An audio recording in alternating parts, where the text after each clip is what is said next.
So I'm fortunate enough to be the project coordinator of the Margins to the Mainstream, a project that is preventing violence against women, and it's working in the eastern region of Melbourne.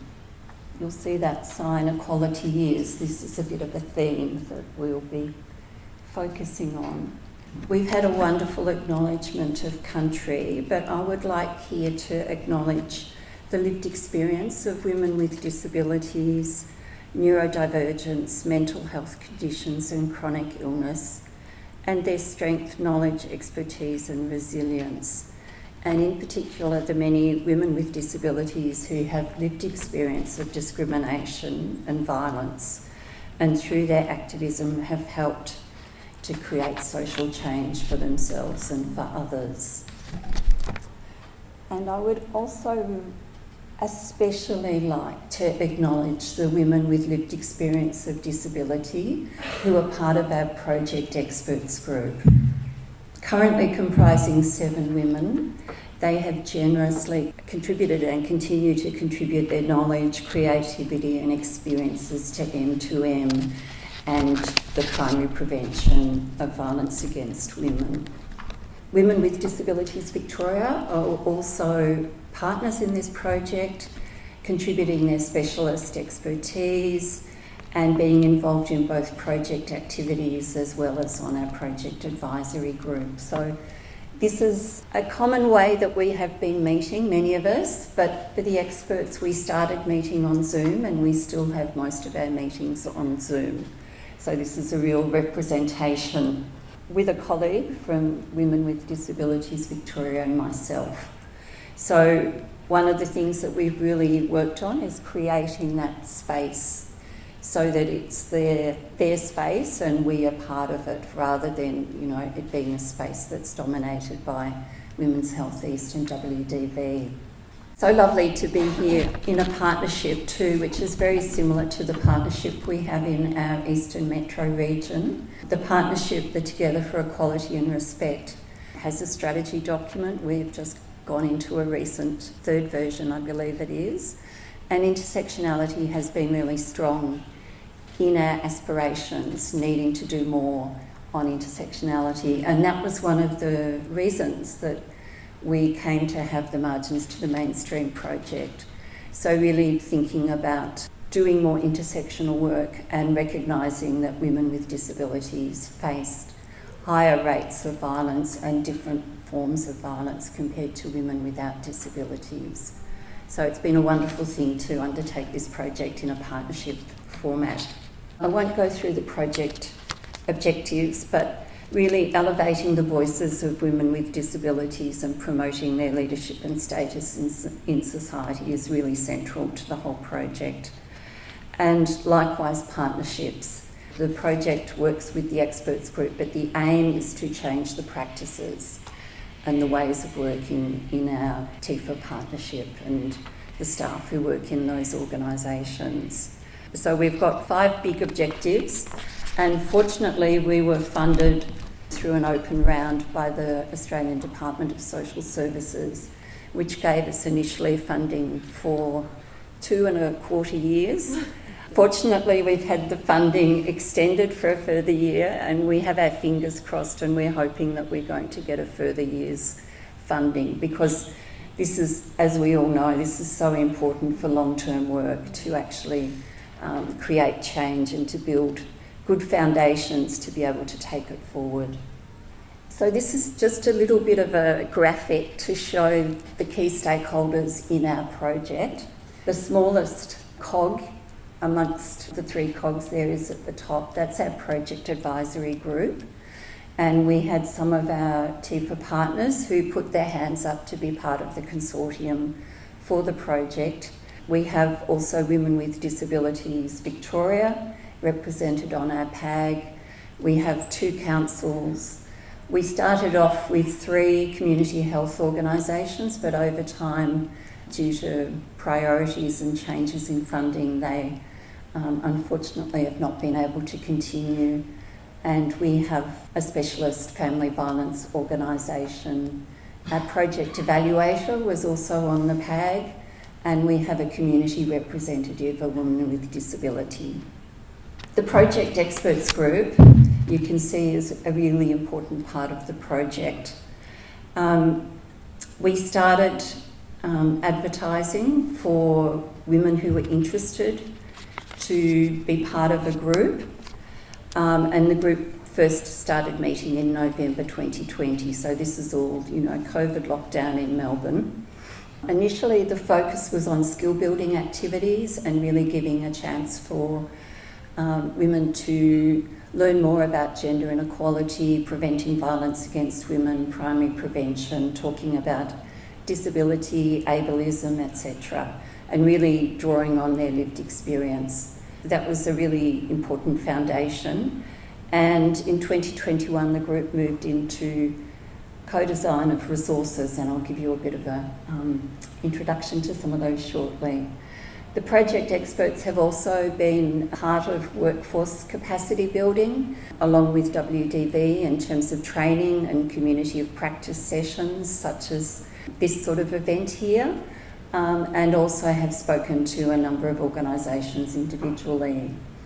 We did something we called seed grants, which provided resources to 2 organisations so that women with disabilities in the experts group work closely with them in a meaningful consultation process. So using the same words that Marina talked about, I like to talk about meaningful consultation, to help them revise some of their current training offerings.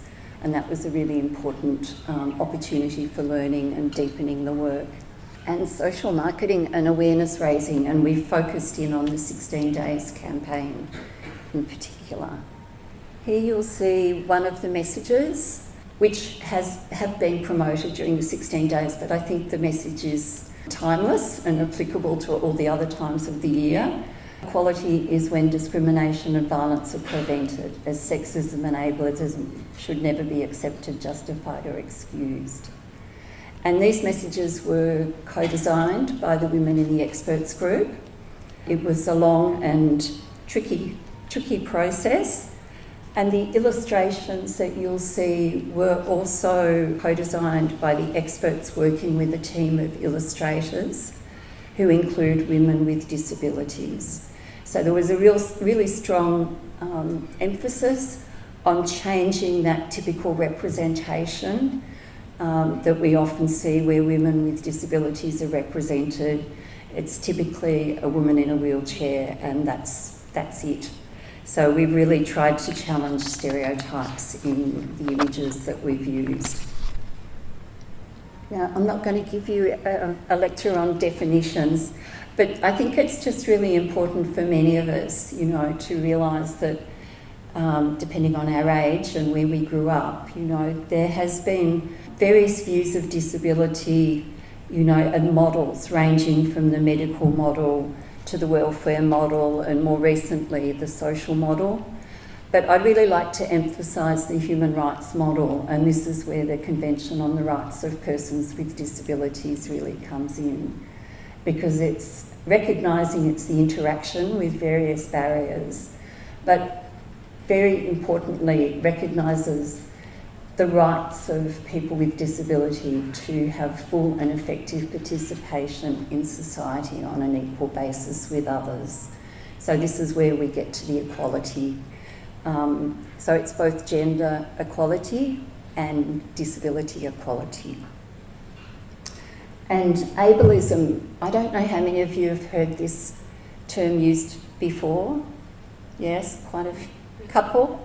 I mean, I think we're very familiar with sexism, racism, ageism, etc. But this is another ism that I really encourage you to put in your vocabulary and to use it with your colleagues and friends.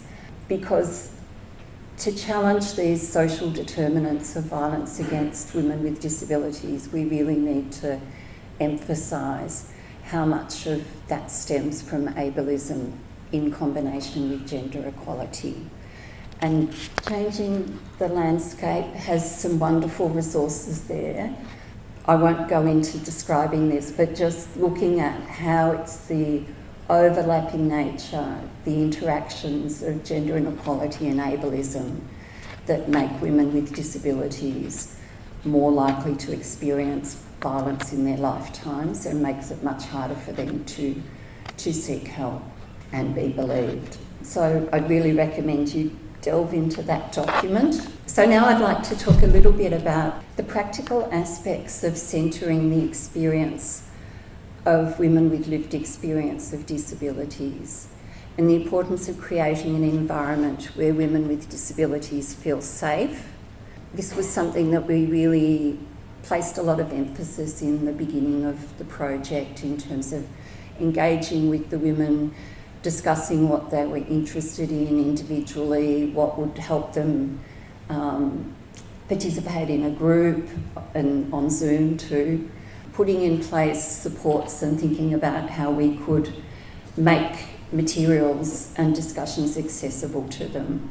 Those are just a couple of examples from what the experts have fed back about their experiences, the importance of being in a safe space, to have that safety with the group and to feel they're able to share their lived experiences when they wish to in a way that is helpful to them and takes the discussion forward. Just to say, to get to the messages that we have created through the project with the experts group, we started by talking about the negative experiences they had, because obviously that was much more their experience of inequality and discrimination, etc.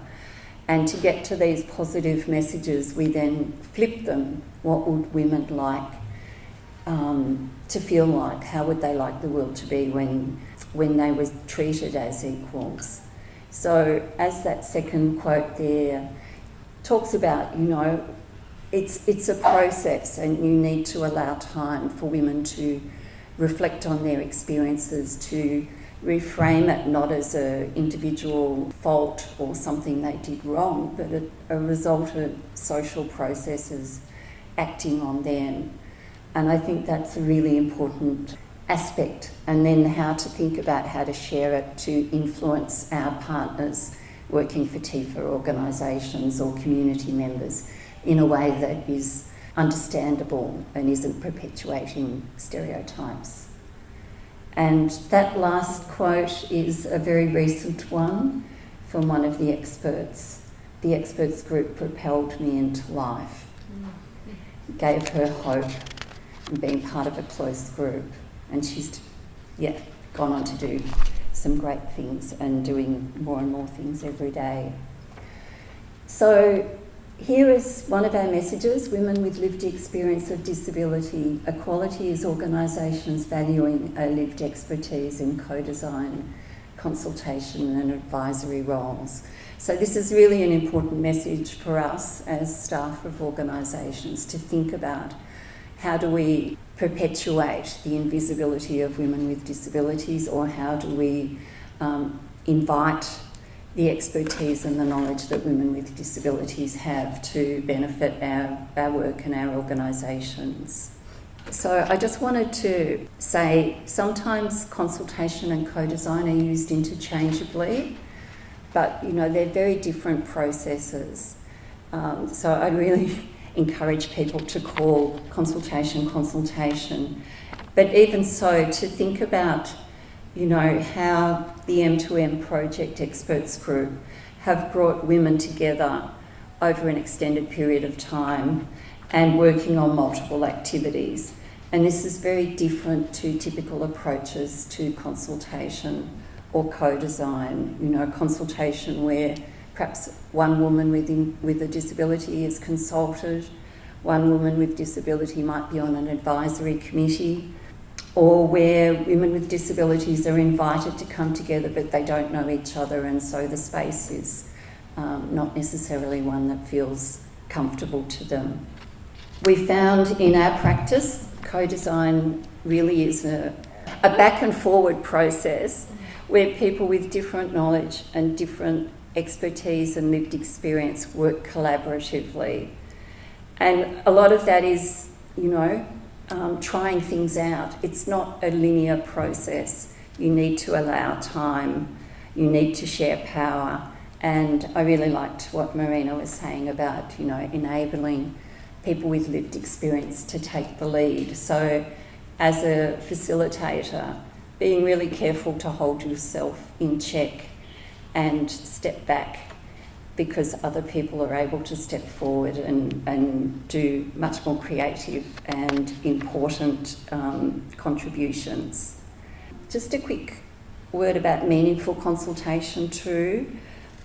We've had a number of experiences practicing that. And also, ensuring that there's sufficient time for that. It's not something that can be done with one meeting. It's important to prepare, as was mentioned previously. Staff and organisations need to come prepared to make changes and willing to be open-minded rather than having, a rubber stamp approach. And we talk about feedback loops. It's really important to close the loop and provide that feedback to the people who have given of their time and commitment in consultation to say, we've taken this away, we've done something with it, this is what we've done, what do you think of this? I just wanted to pitch to you that it's so important for us all to be allies. The experts really stress this. It's so important for us in our work, in our personal relationships, in our communities, to be allies to women with disabilities. And as the message below says, it's working alongside women with disabilities to take action, not to take over, not to be in the lead, but to be really respectful. We're really excited. This year the experts group have worked with Women's Health East staff to develop a guide on consultation and co-design with women with disabilities. It's called Ask the Experts, and it's expecting it to be launched in early June. So it's about 25 pages. It's quite an accessible document. We'll definitely share information about that when that's ready. Equality is asking us to dance, not just inviting us to the party. So this is really a message about the importance of avoiding tokenism. The illusion of being consulted. As the expert says, it can be harmful. It can do a lot of damage to the women involved, and it's not productive for your team and your organisation. Takeaway message: equality is when everyone takes action to protect the human rights of women with disabilities. So even if your role is not in primary prevention, you can do this in your work, you can do this in your life outside of work. And we have some resources that you can use to do that, which we've called conversation starters, which the experts developed to complement the messages, some of the messages. One side has got more individually focused actions, the other side has got some suggestions for workplaces. So please have a look at those. You can go to the website and there are resources that you can download from the website. And please get involved. Thank you.